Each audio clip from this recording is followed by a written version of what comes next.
Good morning, everyone. I'm Allison Okamura. I'm your session chair for this session on mechanisms and actuators and force and tactile sensing. I'm really pleased to introduce our keynote speaker, who is Antonio Vichi. He is a professor of robotics at the University of Pisa, is a world-renowned researcher in mechanics, dynamic systems control, and haptics, and we're very pleased to have him tell us about natural machine motion and embodied intelligence.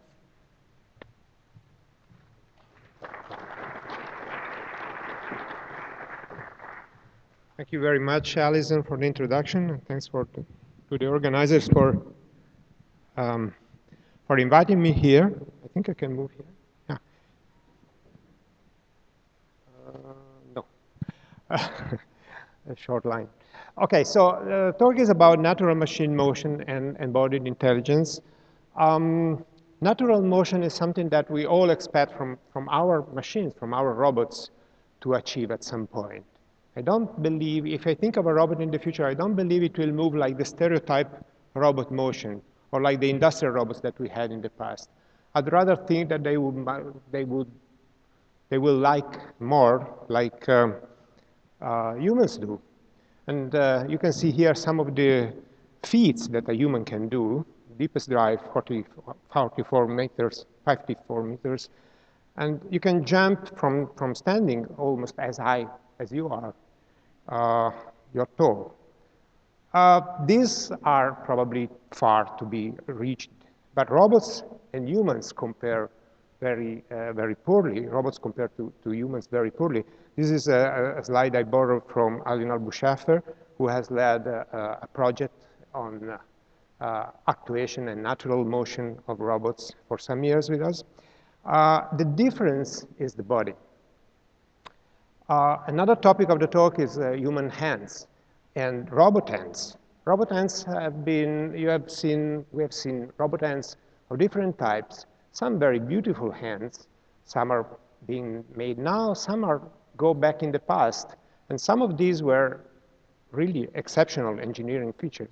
So, for instance, JPL's Stanford hand at MIT AI in 1989 was already capable of measuring the friction coefficients of objects by sliding a finger with a sensor, detecting object by texture, controlling with reflex grasping, or follow and reconstruct shape. This was back in 1989. So why this kind of hand, or the other beautiful hands that we have had, didn't make it to the real world?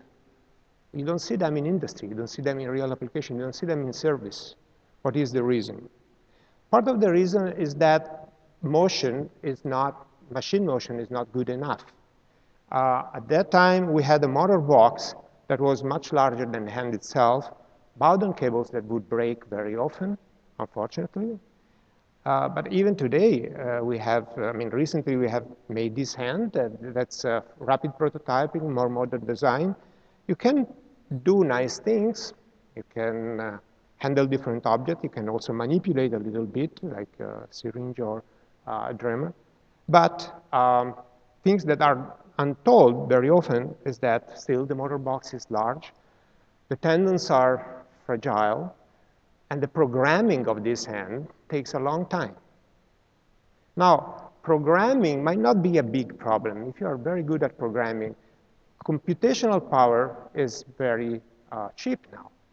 If you compare yesterday Pumas, for those of you that are old enough to remember, in a Puma we had 160 kiloflops back in the 80s. But today, the dumbest smartphone has 40,000 times the same computational power. So machine intelligence has gone a long way from there. But if you look at machine motion instead, in the 60s, the Puma had servo motors. And in 2010, most robots have servo motors. We didn't make much advancements. I think it's time to move forward. 2020, maybe we will have something different, maybe muscles for robots. The body makes a big difference, and intelligence is related to the body. I don't believe in intelligence per se. I believe in robotics. The intelligence has to be embodied, at least in part, and I will argue on this. Embodied intelligence, if you ask a philosopher, It's the theory of having cognition that depends on the kind of experiences that come from having a body. And it concerns the fact that the very structure of reason itself comes from the details of our embodiment. But concerning the hand, for instance, there are claims that the modern human brain came after the hominid hand. That meaning that the hand shaped the way we think and we do things. This actually goes much farther back in the past, 6th century before Christ, and Anaxagoras thought that man was the most intelligent of animals because he had hands. What is embodied intelligence in a more precise sense? This is my definition. There are plenty of definitions, so I just said, why not one more? Property of a physical system, the body, to adapt and interact with its environment to naturally produce the desired function. And I underscore body, environment, natural motion. So body plus environment make a function. I'll come back to this later on. How far are we from implementing any of this natural motion? There are some good news. We have been stuck for a long time with servo motors. I think there are some good news. Labs are changing quickly. These are pictures from my own lab a few years ago. And these are new things that happened in the last few years. So it's much more colorful, for one thing. And the reason is that you have new technology. Additive manufacturing is important. There are many different brands and things that you have there. But also new embedded microcontrollers, the Arduino style. New sensors, magnetic sensors, Kinect, all those things we dreamed of some time ago. Hardware-in-the-loop tools, new operating systems, software, middleware, toolboxes, ROS, YARP. Those things are making the cycle of innovation so much faster than we were used to. So things happen in the lab at a different time scale than we were used. Not only enabling technologies, there are also some enabling science results that are changing the landscape. For instance, understanding how humans move is something that helps us a lot. Everybody knows that the human body, each joint is actuated by at least 2 muscles, and there is a wealth of results on how humans skillfully control the impedance of their limbs through both control of the posture and the co-contraction of the muscles. And there is another result from science that I think is very important to us. There are synergies. So many functions of the human body require coordination of a large number of muscles. So in emitting a single phoneme, ba or pi, I'm using something like 40 muscles in my body, going from the mouth to the tongue, to the pharynx, to the diaphragm. And all of them are coordinated to do ba instead of pi in a different way. So you may wonder, how can people speak and know what they're saying at the same time? Maybe not everybody, but there is scientific evidence for the existence of sensory-motor synergies. All of those muscles move together because they are considered as a one unit by the central nervous system. So you don't have to think of this co-activation. For hands, Santello and Flanders and Sutting in 1998 analyzed the statistics of a large database of human grasps. And they came up with this idea of postural synergy. This is very simple. You look at the covariance matrix of how the joint move in a human hand in everyday task, and you take the principal component. You call the first principal vector first synergy, and so on and so forth. If you combine, if you use the first synergy and second synergy and third synergy together, you build a subspace. And if you move in this subspace, you already explain 90% of the covariance of everyday grasp. If you only use 84%, the first one is already 50% of the covariance. It's a lot. So the problem is how to make robots that are soft yet strong, simple but also dexterous, intelligent, and practical. And our approach is mixing soft robotics technologies and theory of human synergies. So from models, from the original models, we have been moving forward the scene, not just us. I mean, there is a whole number of people doing this. Series elastic actuators introduced in the 90s, more recently variable stiffness actuators, where you have motors that can not only change their position, but also their motion, their stiffness. So for instance, in a completely similar way as to what you have in the human joints, you can control the reference and the co-activation. Motor control, people call those reference and co-activation signals R and C, and they use lambda from Feldman theories to define this. But you have, in this motor here, you can use exactly the same thing. So you can control the servo motor with exactly the same inputs. And you can choose the springs, and this is the device that we have developed in the lab. You can choose the springs so that the characteristics are very similar to those of the human muscles. That's why we call them robot muscles. We have been seeing many devices. We have been designing many devices. And it is still important to go forward and build new actuators. But it's also time to move forward, in my opinion. And I believe that naturally moving machines might have more applications than we imagine. And so we started with this idea of crowdsourcing the exploitation of the technology, making the technology readily available, creating a community, sharing fully the design, fully open hardware and software, make it simple to program, modular hardware and software, low cost, make everybody able to use variable stiffness actuators or muscles to build their own robots. So that's why we started this natural machine motion initiative to foster the diffusion of soft actuation for robots that move like we move.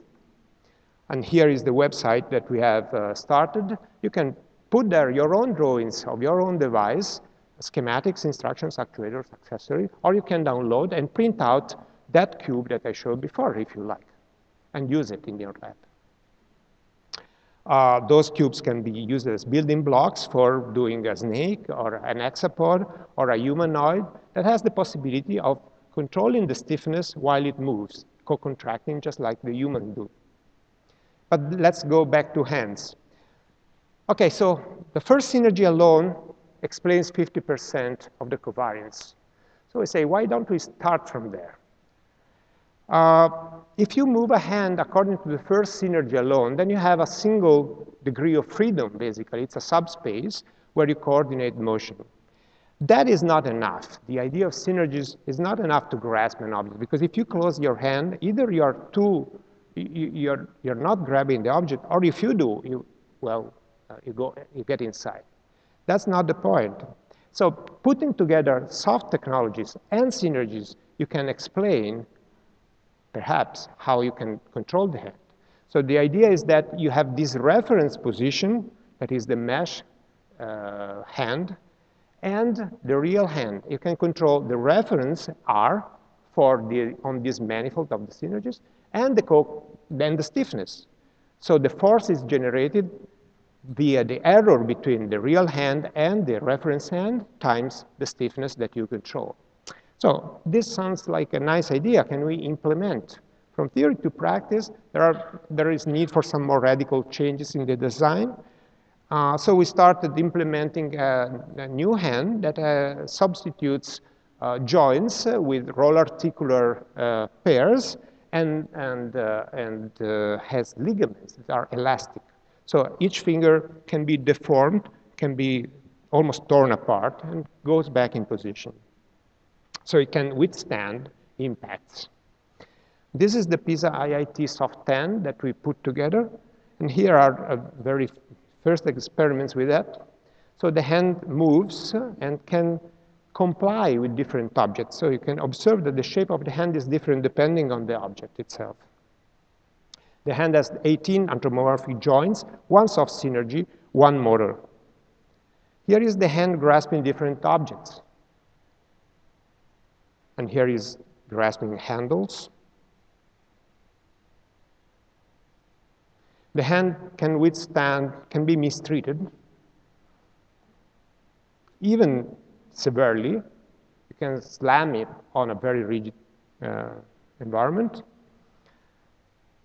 Now, how do we use this kind of hand? We thought that it was interesting to learn from humans how to use a robot hand. So we made a little interface for a human to use the hand. And it turns out that humans can use the hand in a very natural way, as you can see from here. Possibly it's the fact that the hand is so anthropomorphic, not only in the way it looks, but also in the way it moves, according to this first synergy, that makes it befit the body schema of the person. And kids can do wonders. We were very surprised by this, and we learned a lot, because kids were able to do things that we never thought the hand could do, like picking a coin from a table. And they were using deformations of the hand. Purposefully, they would deform the hand to do the task. So we started using this idea, and then we went further. You can use the hand as if your own. Recall that the hand has 1 degree of freedom, 1 motor, but has the 18 joints. And you can deform the hand on purpose for doing tasks. So, for instance, you can push the hand against the environment to shape it. You can grab a ream of paper. And then, the same is, you can also softly take one sheet of paper out of the same ream. The hand can be used, it's very sturdy, can be used in a workshop. So you have several operations here. You can use the drill, you can turn the handle, you can use the machine. You can even push a button, as you see on the left bottom line. Pushing a button was not originally planned in the design of the hand. But you can do that. The hand is pretty strong, so you can also use the fire extinguisher, which is 10 kilograms heavy.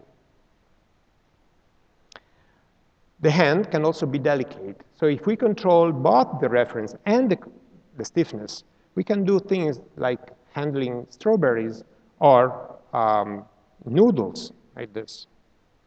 And finally, you can get some dexterity by exploiting the environment constraints. So this is the key message, I think. If you exploit environmental constraints, you can do things with hands that you probably didn't think of before. So question is, can we program a robot to use a soft, simple robot hand as effective as humans do? Using simple, soft hands changes the grasp planning deeply, I think. So thinking of where to place your fingertips for maximizing force closure measurements, for instance, might be less important. And I tell you, I've been working years on these problems. But if you look at the classical literature pictures, what strikes me is that in all those, there is no hand, while hands are central. And the physics of them is important. Thinking of how to approach the environment to shape the hand properly for a grasp is more relevant. And reasoning about robot-environment interaction is key to me. So here is one example of what I mean. This is a very simple example. So you are grabbing the mug with the same hand, the same object, the mug, and the same on-off control, right? But once you are taking it from the top, and once you are making from the side. Yeah? So it's 2 different grasps, and you can see that the hand does 2 different things depending on the affordance. Right? So the control is the same. The control is open or close, as simple as that. The hand has 2 different shapes. So programming time, 0. Well, I shouldn't say so. Programming time is what it takes to you to know where to put the hand at the very beginning. So this is what I call body environment that give you a function. This is what I call embodied intelligence. Let me close with an application I'm very interested these days. It's the soft hand. This is in collaboration with some hospitals in Italy and also in the United States. The hand is very simple and probably robust and low cost as to be useful. And here you can see the first experiments with amputees that are using the hand. This is very preliminary results, so the hand is still to be optimized, but you can see that they very quickly learned how to use this hand, and they're very happy. Here are a few more. You can use the hand as if it were your own. It moves like your own, and you can do things like managing tissues or a group of cups. Here is the hand opening turning a key and opening a door.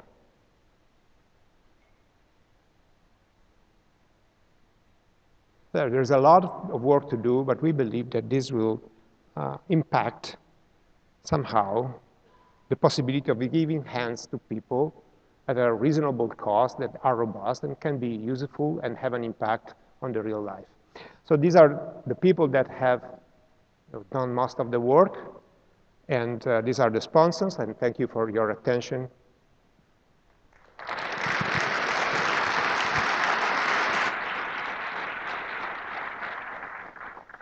Good morning, ladies and gentlemen. I'm Le Wei Tang, and I come from Tsinghua University in China.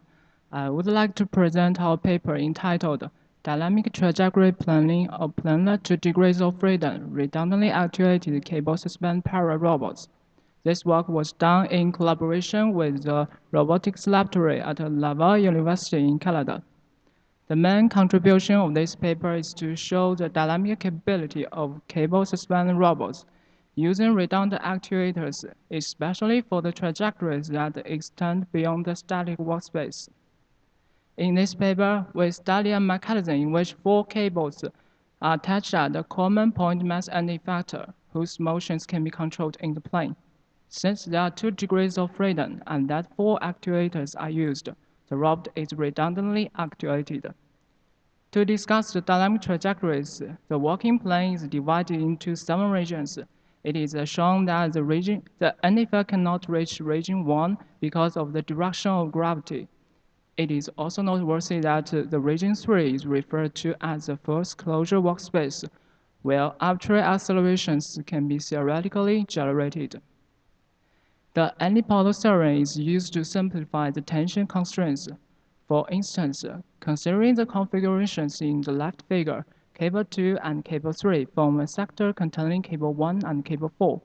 If the cables at the boundary of sector are in tension, then the cables inside will be in tension as well automatically. So 4 cable constraints can be simplified to only 2. In the next 2 slides, 2 horizontal straight line trajectories are studied to obtain the characteristics of such cable robot. The first trajectory is a horizontal oscillation going through the first closure workspace. Based on antipodal theory and interval arithmetics, the global constraint is obtained and shown on the graph. The second trajectory is located below the lines through point 3 and point 4. An alternative mechanism is adopted to overcome the interference using only 2 cables with 2 pins below. We can observe that the feasible frequency region has 2 asymptotes pertaining to arbitrary amplitude in serial. Compared to previous research, we can conclude that redundant actuators can greatly enhance the capability of dynamic trajectory planning for cable suspended robot. If you come to see my paper, I can show you some videos of experimental validation. Thank you.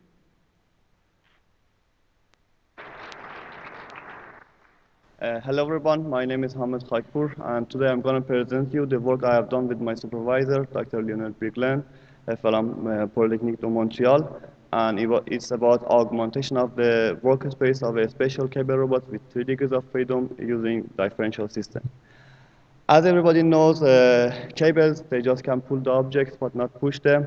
So in a cable robot, to fully constrain the moving platform with n degrees of freedom, at least n plus 1 cables are required.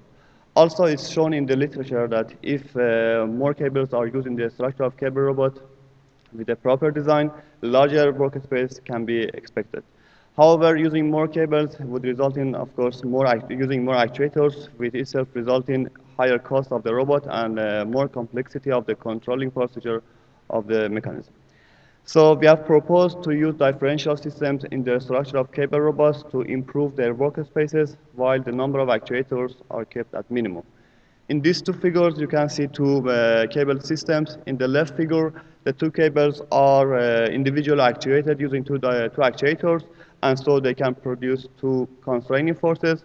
While in the right figure, the 2 cables are connected to the same actuator through a differential system, and so they just can produce 1 constraining force. And so we have shown that there are some differences between their performance with respect to the one which are fully driven, and this is more discussed in the paper. And these cables, they have some particular properties which are helpful in the design of the cable robots. In this work, we have mainly focused on the spatial cable robots, and we have shown that cable mechanisms, and we have shown that these mechanisms are working similar to a single cable system in which its attachment point to the base platform is moving on a plan. And then we have used this cable differentials in the structure of two cable mechanisms. In the left, you can see a cable suspended robot, and in the right figure, you can see the fully driven, fully restrained cable robot.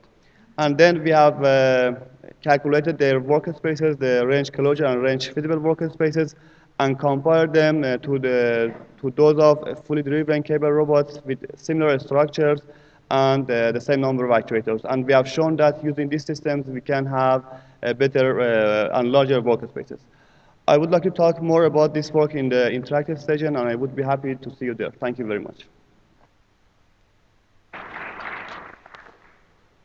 Hi, I'm Shohei Shirafuji, and I'm a PhD student in Osaka University. The title of my paper is Tendon Routing Resolving Inverse Kinematics for Variable Stiffness Joint.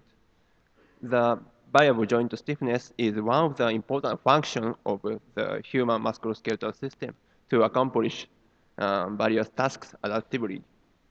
One of the typical methods to realize the variable joint stiffness is the method using tendon-driven mechanism and nonlinear elastic components.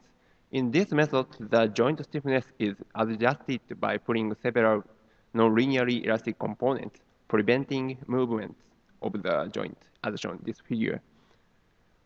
We have to control motors to adjust joint positions and stiffnesses, considering the complex relation between the joint positions and the joint stiffnesses carefully. The control of them will be simplified if there is any mechanism to separate the control of joint positions and stiffnesses mechanically. In other words, complex calculation is not needed if we can control the joint positions and the stiffnesses by separate motors independently. In our paper, we propose the methodology to construct such mechanism, and we call this mechanism as tendon routing resolving inverse kinematics. In short, we call it as toric. This is one example of toric for a manipulator with 1 degree of freedom and non-linearly moment arms. Toric is composed of step pulleys and moving pulleys. We can adjust joint positions and stiffnesses of this manipulator by driving separate two motors through the proposed mechanism. It makes it easier to change the joint stiffness while the manipulator is moving. We can construct such mechanism for various tendon-driven mechanisms. Thus, in the interactive session, we will introduce the detail of the methodology to design toric for a given tendon-driven manipulators, including a manipulator with multi degrees of freedom. Thank you.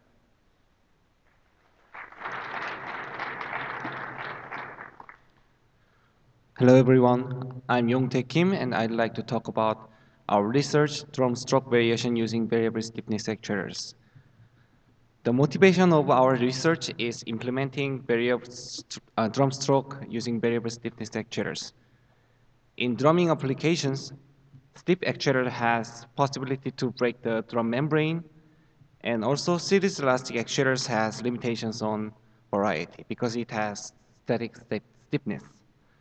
However, variable stiffness actuator has both safety and variety. So what is the various stroke? There are two kinds of strokes in drum stroke field. The single stroke is making one sound with a one swing, and double stroke makes two sounds with a one swing. So we implemented drum rolling using double strokes. So for the drum rolling, we model the physical relation between the drumstick and drum membrane, and we also found the proper stiffness for the drum rolling as the blue boxes.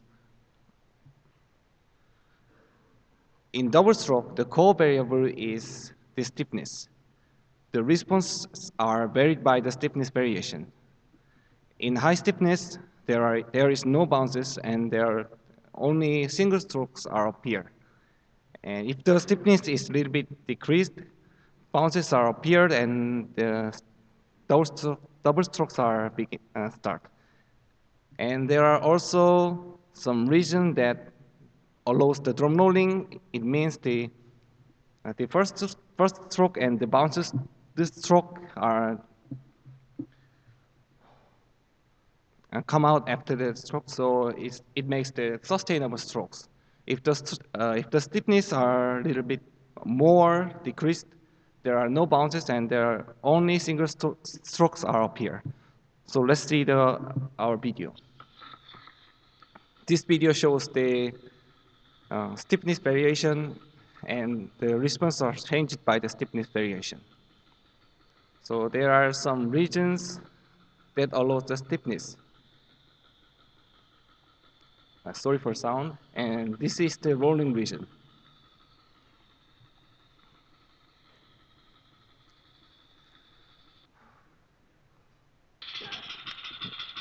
Yeah.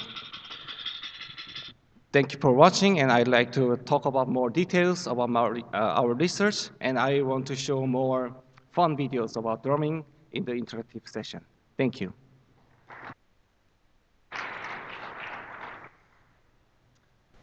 Hello and welcome to my presentation on compliant robotic systems on graphs. I'm Stefan Groothuis, I'm from the University of Twente, and this is work that I did together with my supervisors Stefano Stramigioli and Raffaella Carloni. So the importance of safe human-robot interaction increases, and this can be achieved by using variable stiffness actuated joints.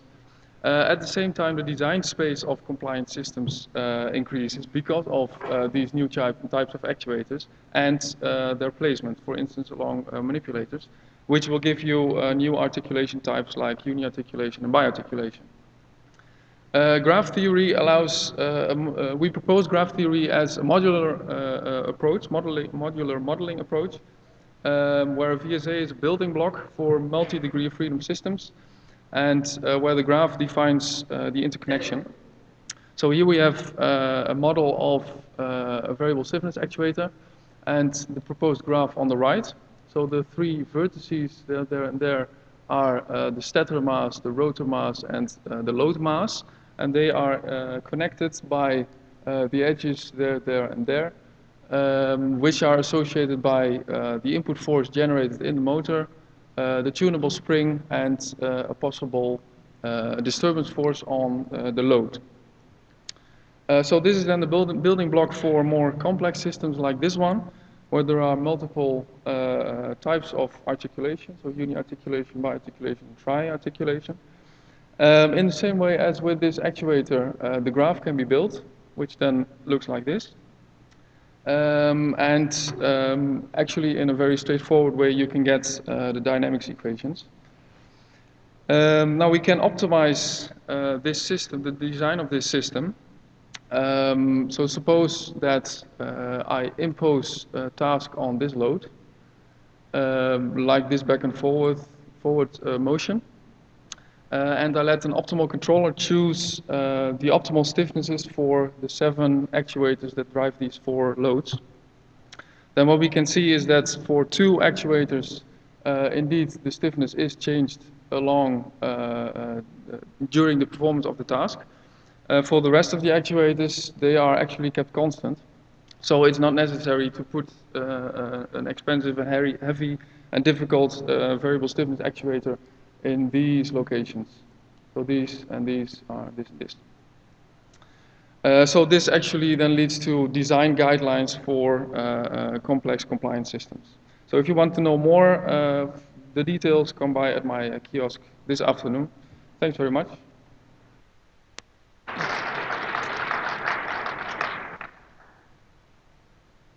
Hello, my name is Nico Mansfeld and I'm a PhD student at the German Aerospace Center. Today I'd like to show you some recent work on the control of elastic joint robots I have been doing together with my advisor Sami Haddadi.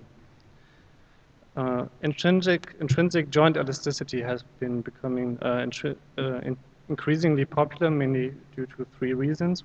The first is impact robustness, the second is energy efficiency, and the third is performance increase. And this work contributes to the third capability. In particular, we consider two problems. The first is which states can an elastic joint with limited dynamics reach from equilibrium? And the second is how can an elastic joint robot be stopped as fast as possible? First, we use a simple 1 degree of freedom elastic joint model where the motor velocity and the elastic deflection are bounded. For the first problem of reaching desired states, we find the reachable set in the phase plane and derive the time optimal trajectories. We also analyze the influence of all joint parameters on the maximum velocity. For the second problem of breaking to equilibrium, we take the same approach and also find the breakable set in the phase plane and the according trajectories. Having found the reachable and the breakable set, we combine these in order to analyze the overall joint performance. And we find parameters for good energy storage and release capabilities. Finally, we extend our methods to n degree of freedom braking of elastic robots by using a decoupling approach. Now I'd like to show you a video that illustrates the performance of the controller. We use a KUKA lightweight arm and emulate joint elasticity by joint impedance control. So first the robot is undamped and it shows strong oscillations. And after activating the controller, the robot stops quite quickly and afterwards shows it's very strongly damped. If you'd like to know how it works, please meet me at the interactive session. Thank you.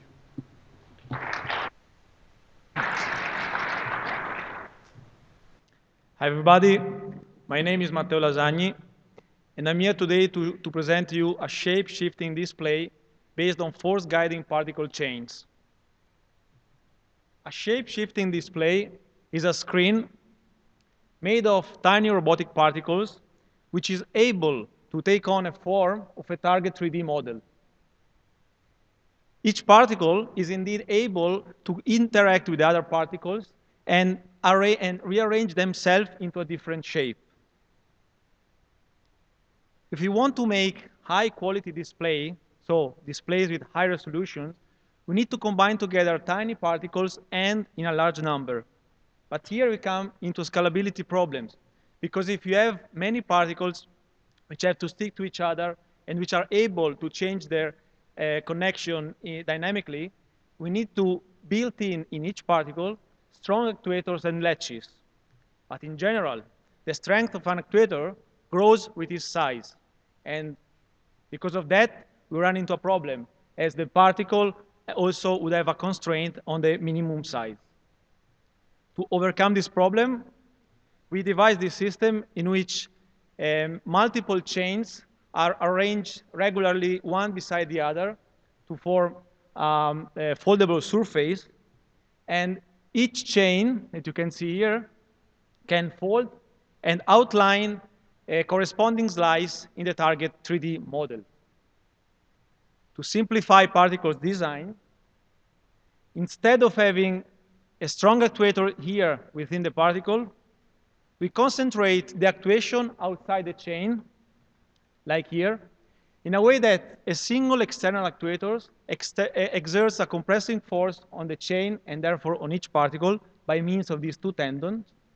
And each particle embodies a very simple and weak actuators inside that slightly deform the particle in order to exploit the external force and fold the chain. This is why we called our approach force-guiding particle. Okay, in this way, we have been able to build a shape-shifting display that can show arbitrary shapes. Having a single external actuator let us to build a system with an arbitrary number of particles, because if you have a larger number of particles, we simply increase the strength and then the size of the actuator. The simple design of each particle let us to make particles that are very tiny, and in this way, we have a system that is scalable and flexible. Thank you very much.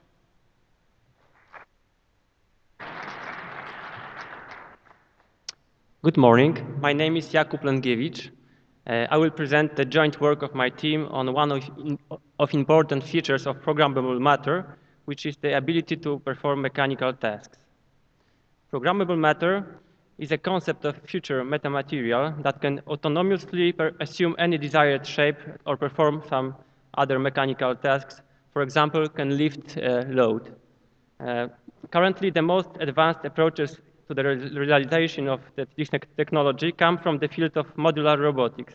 However, the number of problems have been encountered, mainly issues of miniaturization of modules and cooperations of many tiny modules to do some desired task.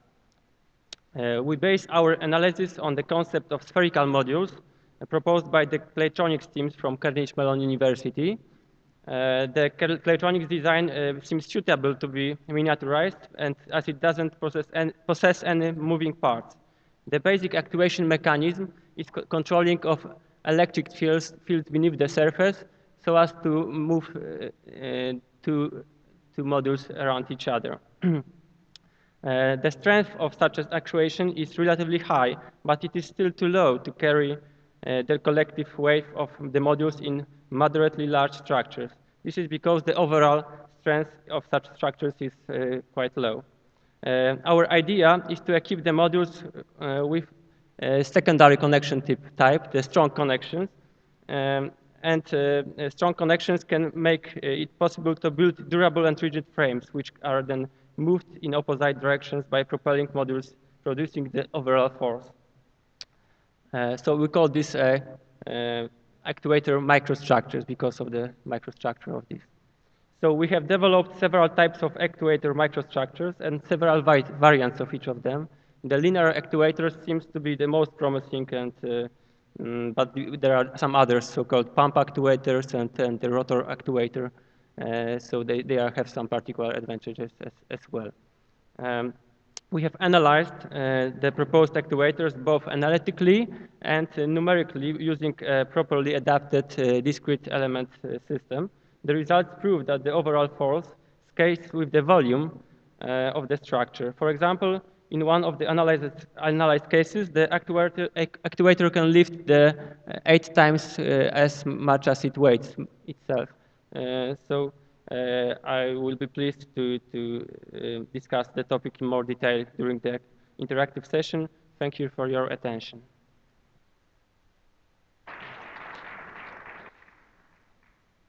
Hi, I'm Christopher Parrott, and today I'm going to be talking about the work I've been doing with my colleagues at the University of Sheffield on a high-speed genderless connection mechanism for self-reconfigurable modular robots called HiGen. So for those unfamiliar, the purpose of connectors in modular robotics is to allow for separate robotic entities to be joined so that they can be moved together, share power and communicate. Such mechanisms can be categorized based on one of 3 methods of connection, be it gendered, where there's 2 distinct types, commonly known as active and passive, bigendered, where there is a single type with gendered elements, and genderless, where there are no gendered elements. We have developed this high-speed genderless connection mechanism that, to our knowledge, is an order of magnitude faster than existing genderless approaches. Because of its genderless design, it allows either side to disconnect in the event of failure. Other features of it include self-separation and electrical pathways. The connection between 2 HiGen units is achieved using a hook-to-hook design. Hooks follow a helical path in and out of the mechanism, latching underneath the opposing connector's hooks. An outer shroud translates with these hooks to maintain rotational alignment. Because of this hook arrangement, either set of hooks can freely detach without action from the other. And when both sets are retracted, clearance is produced, aiding self-reconfiguration in large modular configurations. To verify the connector design, 2 units were produced and 3 main experiments conducted. We were able to verify the high-speed claim by measuring the actuation and connection time to be under 0.3 seconds. 200 trials were conducted to verify, to test the unit's ability to handle misalignment, and we were able to test that the unit can handle a vertical load of at least 2 kilograms. single-sided disconnect was also verified as part of this testing when resetting the experiments between each of the misalignment trials. Thank you, and I look forward to talking about this more in the interactive session where I have a few samples with me.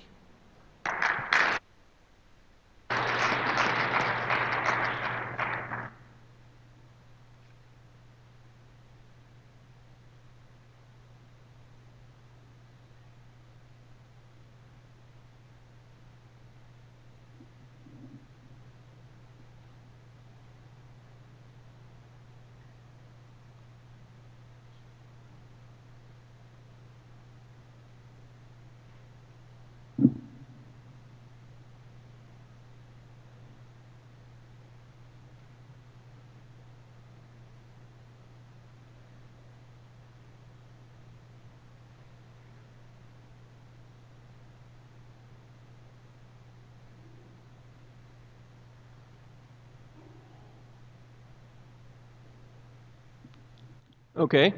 Hello, my name is Jörg German. I'm from EPFL in Switzerland, and I have a paper named Stretchable Electroadhesion for Soft Robots. So recently, there's been a great interest in the development of novel soft robots, such as the octopus arm from IIT that we see here. And soft robots have many great potentials. But in certain situations, soft robots may need connection mechanisms that are controllable, highly deformable, soft and stretchable.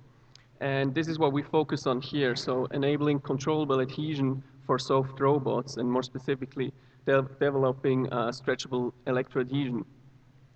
So the way electroadhesion works is that flexible electrodes with a specific pattern are embedded into a polymer, and by applying a high voltage to the electrodes and approaching a surface, adhesion forces are set up between the pad and a substrate.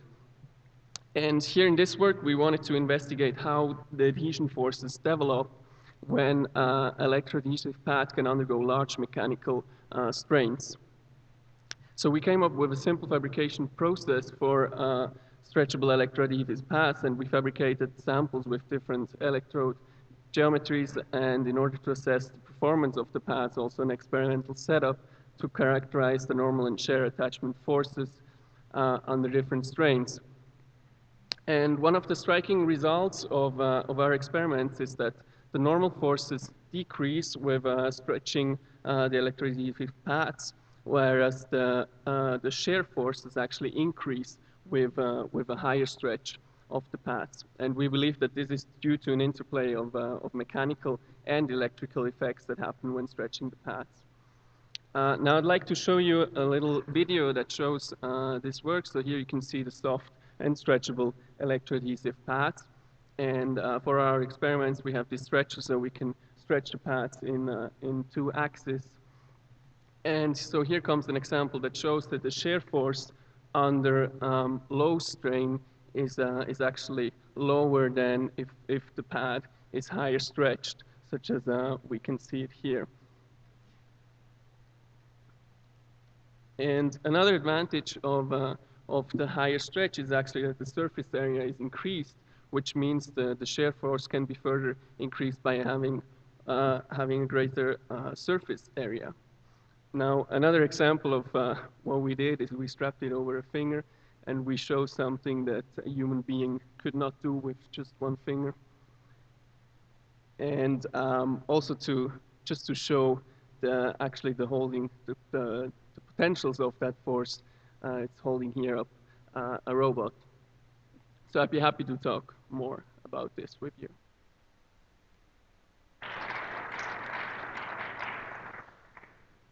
Hello everyone. My name is Rachid Bakhti from École Technologie Supérieure in Montreal. Today I'm going to present you our work on new design method for multi-axis force sensors. There is 3 important questions. The first one is why multi-axis force sensors are important. Over the last years, there has been strong desire to bring robots in the human environment.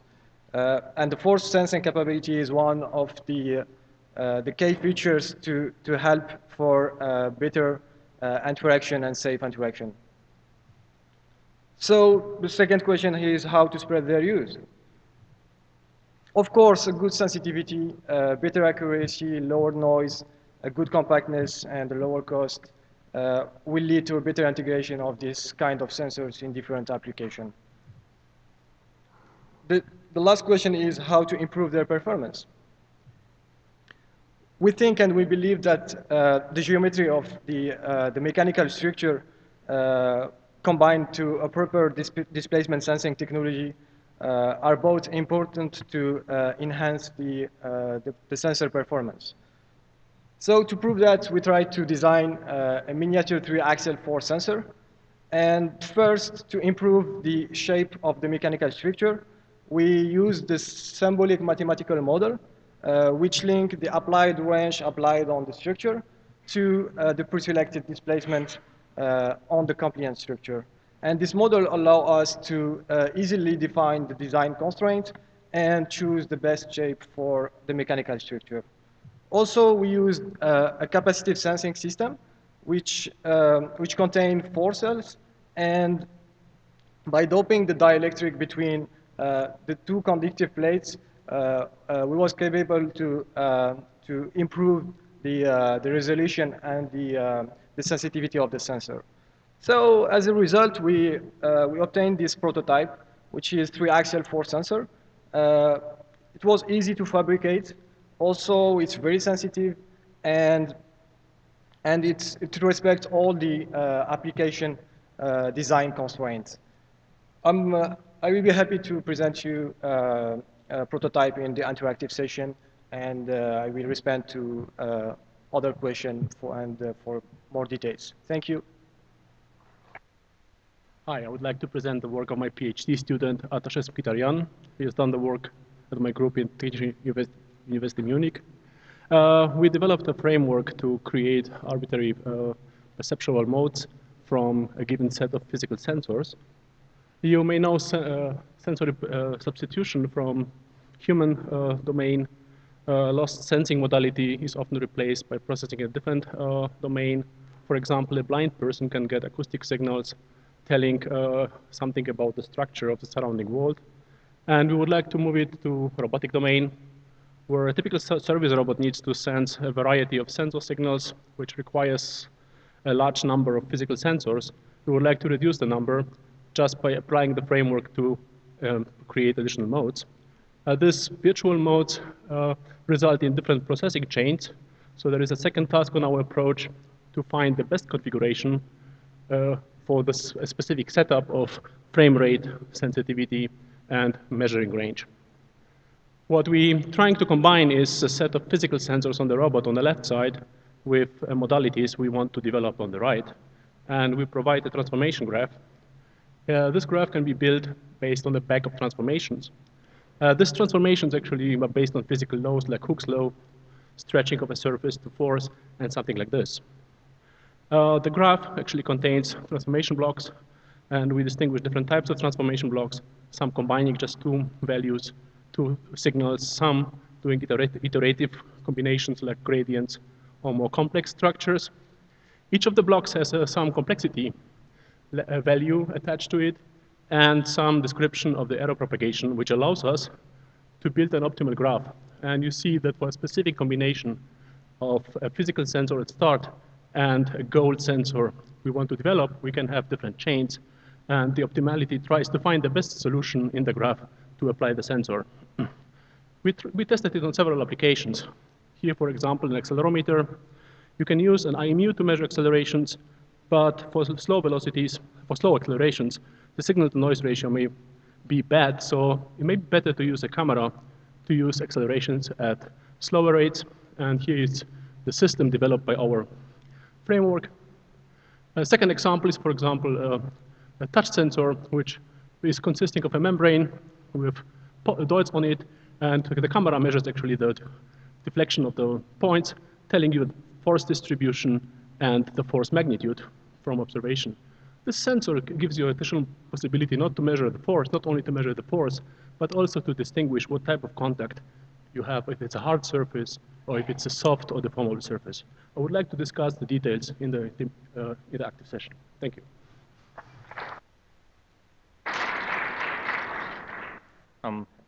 Hello, everyone. My name is Selman Sakar.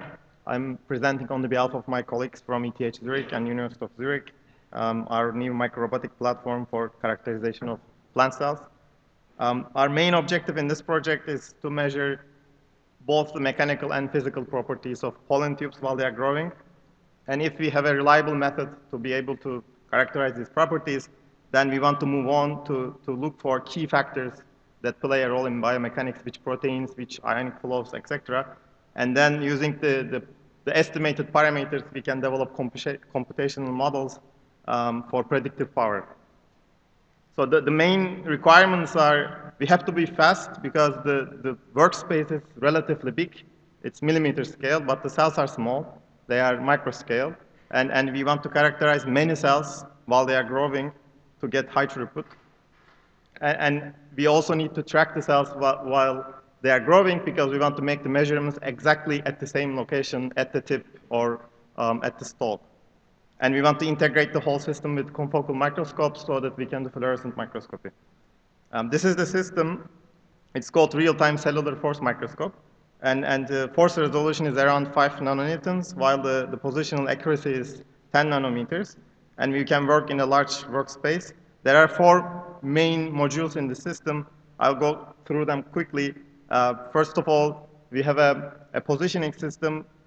Two positioners are connected to each other. One is coarse, the other one is fine. And we can benefit from both for speed and also for high resolution. And the second module is the force sensing part. We are using capacitive MEMS force sensors. They are commercially available. FemtoTools is a spin-off from our lab. And then the third module is the acquisition and control part. We are using real-time computers and FPGA. And the fourth is the computer vision automation. So using this system, we could be able to measure stiffness at different locations during cell growth, and we could be able to generate this stiffness and topography maps while they are growing. And for one measurement, it takes around 1.5 seconds, so it's quite fast. And lastly, we generated these strains with fluorescent calcium so that we can measure these fluxes and this is real time. So while the cell is growing, we mechanically stimulate and look at calcium, how it changes, and move on. So we can make the measurement at exactly the same location relative to the tip so that we can make comparisons afterwards. And yeah, thank you very much. If you want to know more about the details, please visit me during the interactive sessions.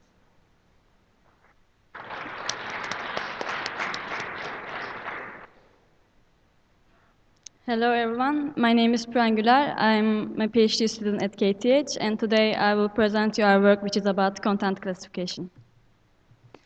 In household environments, interacting with different kinds of contents in containers is an important task because wrong manipulation can cause some hazardous results like spilling. So in order to prevent this kind of failures, we train our robot to classify the content in the containers by grasping them and then collecting visual and tactile data. So our motivation comes from human sensory modalities, vision and touch. According to the researchers, there is a division of labor between our senses. For instance, while vision observes the haptic environment, touch collects information about the surface texture. So in our work, we use a visual Kinect device to collect the visual data and the shrunk hand to collect the tactile data. And these tactile readings are used to complement the missing area under the finger in the visual data. So this is our data set, and as you see, there are different patterns for each content types. So this tells us that we can, by learning these patterns, we can learn the contents in the containers. So in our analysis, we use k-means to see if there are natural clusters in our data set. And we use other learning methodologies like KNN, QDA, SVM to learn the relations between tactile visual data and content types. So according to our results, most of the time single sensor modality is enough. But in some cases, combining vision and tactile increases the accuracy rate. So this is the end of my presentation. Thank you for listening, and if you are interested, you can come to the interactive session.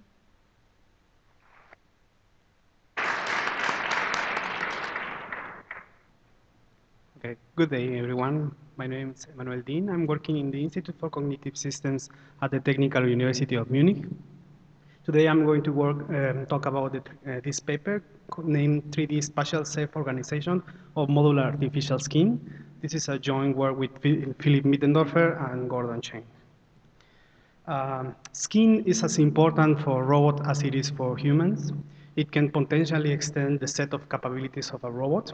For example, it can allow the robot to interact with the world with its own whole body. It can extend the social skills of the robot. It can be used for classification of objects or events. So in general, the skin can be used to change the way the robot interacts with the environment. One of the problems of artificial skin is the way it's calibrated. Usually this is done manually, and in this paper we present a novel methodology for self-calibration of this kind of sensory systems. In our case, we are using our cellular skin, which is a tactile multimodal sensor, which contains 4 different modalities. It can measure forces, it can measure inertial data, temperature, and proximity. The methodology is composed of different stages that goes from cellular to cellular calibration. This includes self-network discovering of the cellular array.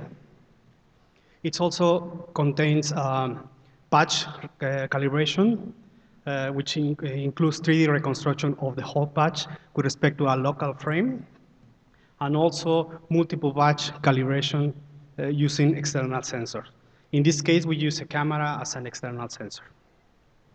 The methodology has been tested in different scenarios. For example, this one, which is a single patch calibration in normal conditions, but also large patch calibration considering occlusion. We also have tested our system in multiple patch calibration with a large number of cells. For example, the one we use in our robot, which a single patch can contain hundreds of cells. The results obtained from this calibration process can be directly used for designing controls to change the dynamic behavior of robots. In this case, we can show that we have non-compliant robots and we can make it compliant. We can also use the modalities of the sensor to create a collision avoidance system in the robot. If you are interested in this topic, please come to the interactive session. Thank you. Hi, I'm John Wabet. Today I'm going to talk about research of my team at Stanford University. Minimally invasive medical interventions brought a lot of benefit for the patients, such as short recovery time and small scar after surgery and so on. However, the doctors lose their benefit from touch sensation because they're no longer allowed to put their hands inside the body like open surgery in the past. To overcome this lack of touch sensation, we designed a force-sensing needle and 1-degree freedom haptic feedback system, which can read and deliver the interaction forces between the tooltip and the tissue. Especially, we are going to talk about how force-sensing location makes difference in membrane puncture detection, which is very simple but most common task during the needle intervention. First challenge of reading interaction forces was minimizing the effect from friction force along the needle. To minimize the friction force, we wanted to put the sensor at the tip. However, the most of commercial force sensors are too big to implement it. So we use FEG sensor, which reflect the specific wavelength depending on the strain of optical fiber. We also added the small features at the needle tip to increase the axial sensitivity of this force sensing needle. Interesting thing was observed when we compared the force at the tip and the force at the base. We tapped the plastic block with this tool several times. As you can see from here, the reading from both locations looks very similar.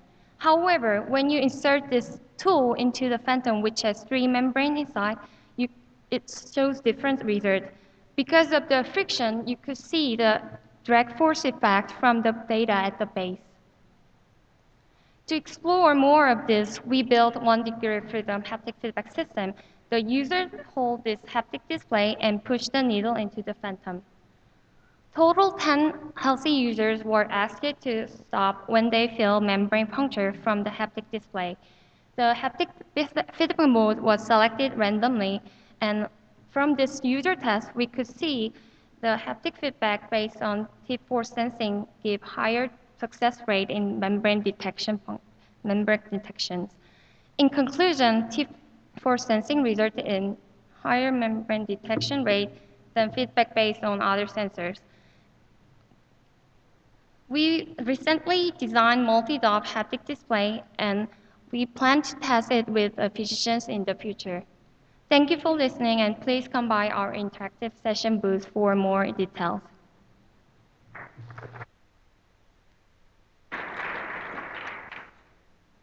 So good morning. I am Alessandro Serio from Centro Piaggio and IIT. I am not the author of the paper, but I'm presenting the work of Carlos Rosales. Well, our setup consists basically in a robotic fingertip and a probe, and we want to use this robotic fingertip and a tactile sensor in order to gain information about the shape of the object of the probe and its friction coefficient. Well, for doing this, we use the intrinsic tactile sensor. The intrinsic tactile sensor is composed by a force torque sensor and a fingertip. And from this sensor, we can measure contact point and force at contact. Then we have a QK arm, and we have a RGBD sensor for the point cloud of the scene. The shape and the friction coefficient over the surface of the object are approximated by a Gaussian process. The implicit function of the representing the shape is exploited for the exploratory strategy. We use a Cartesian impedance controller. Here, KC is the impedance, the Cartesian impedance. XD is related to the trajectory, while FD is the desired force in order to keep in contact the fingertip and the object. Well, in these two experiments, so the top, in the top you can see the contact force. So this force is useful for detecting the contact, non-contact state, while in the bottom graph you can see the estimation of the friction coefficient ABS cardboard during the contact state, during the contact. Here we show the box model. The smaller points are the example point from the point cloud. The bigger points are the sample over the model. And the color gives an idea of the friction coefficient value. Black means -1, and green means a value between 0 and the estimated value. So, thank you.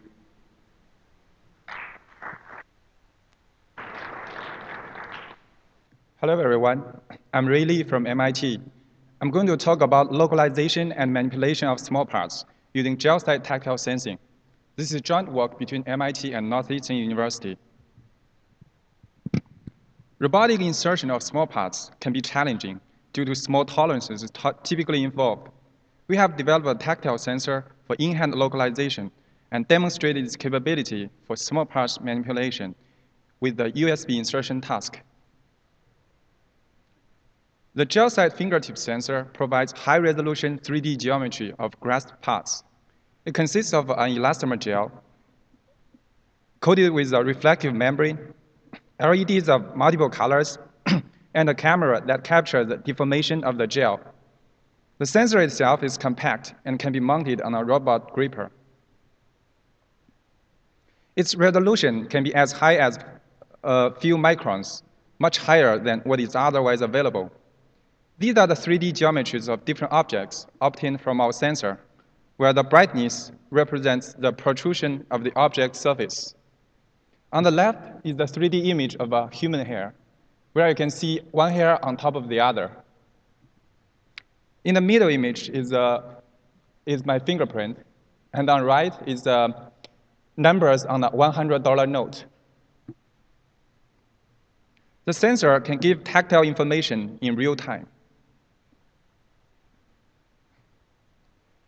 We use the sensor to demonstrate USB insertion that requires sub-millimeter accuracy. We hang the USB cable freely in the air and mount gel side sensor on backside gripper. The robot then grasps the USB connector, estimates its pose, and inserts it into the socket on the table. To do the insertion, we first create a 3D tactile map of the USB connector by registering gel side images of the USB connector. Next, the robot localizes the USB poses in its gripper by using feature matching method. With inverse kinematics, the Baxter robot can do the USB insertion with high accuracy. This is a video showing one of the insertion experiments.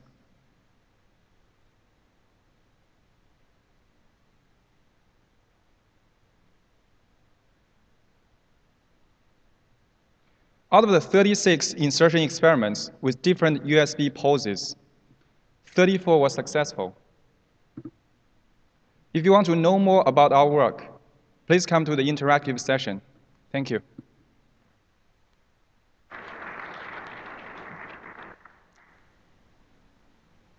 Hi, I'm Carlo Ciliberto, and I'm going to give you an overview of a work we performed in collaboration across different departments at IIT, the Italian Institute of Technology in Genoa.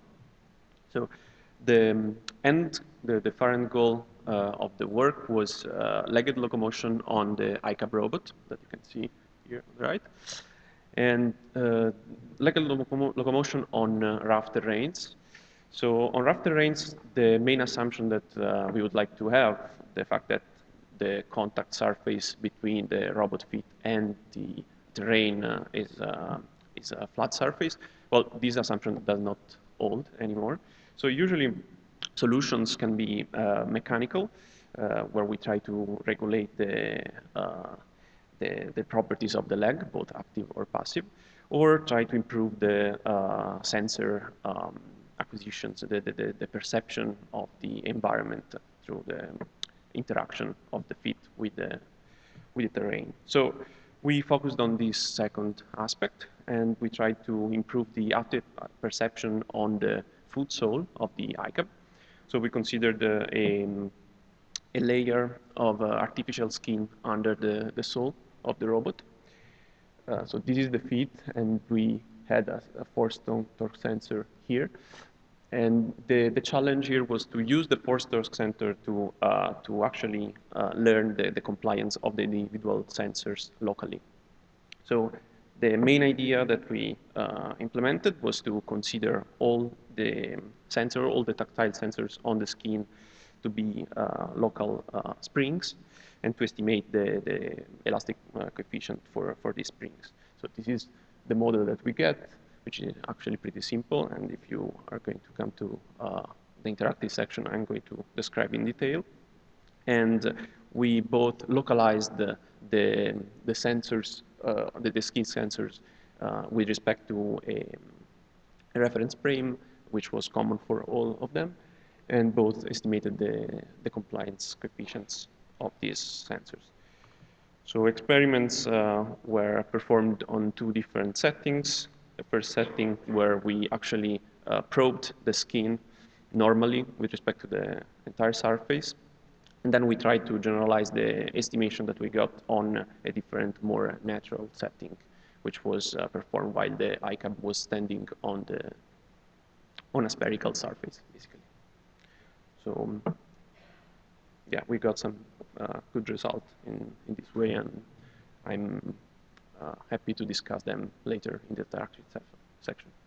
Thank you.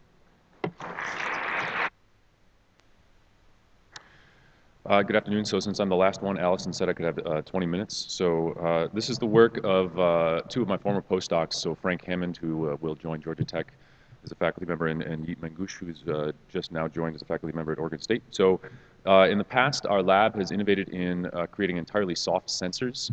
sensors that are elastomeric in nature and filled with a conductive fluid, in this case a liquid metal. And so we wanted to take these sensors and use them for grasp detection and other haptic interfaces with a human hand. And so we made a soft glove, or we are making a soft glove. So this work is talking about some of the challenges associated with that. In particular, these sensors are typically made using sort of quasi-two-dimensional molds, which makes it tricky to wrap these things around something as complex as a hand, in particular if you have something like 30-something of these sensors. And the second one the second challenge is related to practical issues in terms of wiring. And so I'll just describe briefly a couple of the innovations described in this paper. The first is embedding wiring directly within these sort of two-dimensional molds. In the past, the way that these sensors work, if you want to sense an extension, then you basically have a more or less a strain gauge pattern in these sensors that such that as you stretch them, the resistance changes and you read them out just as you would a strain gauge. And similarly for a pressure sensor, it's more of a sort of a serpentine pattern, a coil pattern, excuse me, that you add normal pressure to the surface and that collapses the channels and changes the resistivity as well. So the wiring for these was a challenge. We did some simple adjustments by actually having the wires sort of in-molded into the structures while they're being manufactured, which was in the past was an afterthought. The other thing that we tried to do was figure out ways to make sort of modular connections between these physical sensors. You can imagine that if I've got 30-something sensors on a hand and I do it all at once, I have to create a very complicated mold. And so we wanted to just create molds for individual sensors that we then clamped together, and we tested a number of different ways to do that. And then the last thing that we did was once all the sensors are created and wired, then we did a final molding and encapsulation step. Plug these all in. This is a demonstration that we have of 6 sensors, so 3 extension, 3 pressure sensors on a single finger, where you can then put this on your finger and do various different grasp activities, measure pressures and motions, and extract out useful information. There's nothing particularly interesting about this graph other than the fact that you can sort of sense changes in different events, but we're extending this currently to a full glove and various sort of canonical grasping tasks and feedback mechanisms. So I will tell you, I won't, but some of my students will tell you about this at the interactive session if you're interested. Thank you.